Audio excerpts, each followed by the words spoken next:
So, but this is how ridiculous the numbers are, that with 5% down and your first time home buyers, Jimmy, have you ever owned a home? Or rather, No. last 3 years? No? Okay. So being first time home buyers, you can go to 97% on the same conventional loan. That's only 3% down. So that's 15 grand on a $500,000 house. Closing costs, range on at 500,000, it'd probably be about 2%.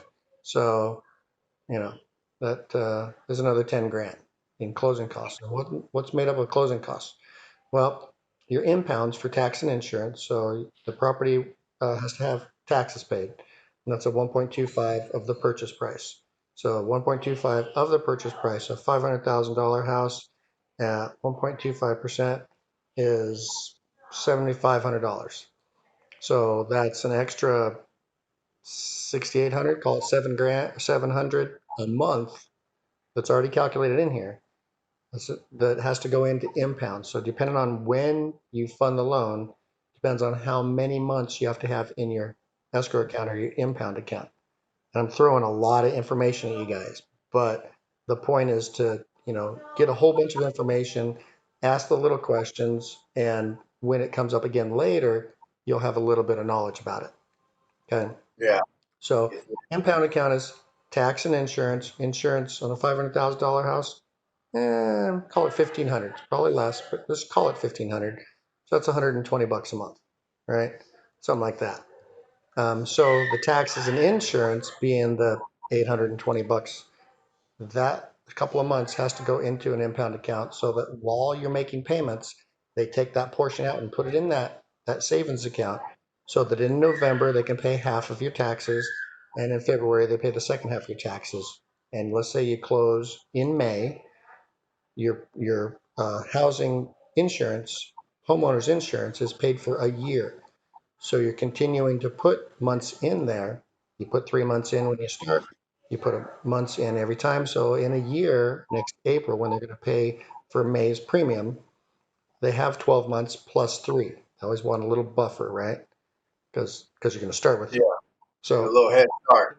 so the point there is that's a big part of what your closing costs are.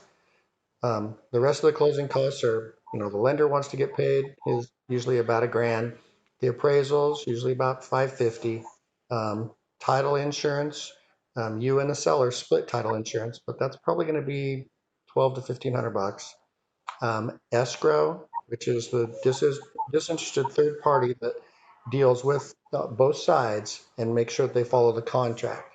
So in California, you have to have an escrow company. In North Carolina or Northern California, they go with attorneys. Um, but escrows, 1,800 bucks, 15, 1,800, that kind of a thing. So you add all this up, average be a little less than 2%. Got it. Okay. Got it. I've never heard it broken down before, so yeah, a lot of information. But as far as like closing costs, that is what always triggered me because it was like, what would cost that much? Yeah. And then when you break it down like that, it's like, okay, everyone's getting a piece of the pie from this purchase. Right. And I didn't mean to leave myself out because I work for money too, but Hmm. the bank pays me. You don't pay me, the bank does. And being a buyer, the seller, if I'm representing you as the real estate agent as well, the seller pays me. So again, there's absolutely no reason to ever not have an agent, whether it's me or your sister or brother, whatever.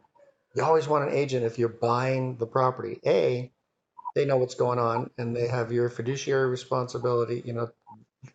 They want to protect you. That's their entire job. And they know the industry and you're not paying them. So why wouldn't you want that? Yeah. Yeah. So yeah, seller pays the agents and the bank pays the originator. So as a buyer, it's awesome. Okay. As a seller, eh, the agency fees are negotiable. The average is about 5% that a seller pays the agency, which is the real estate people, to sell their house. So it's just for knowledge.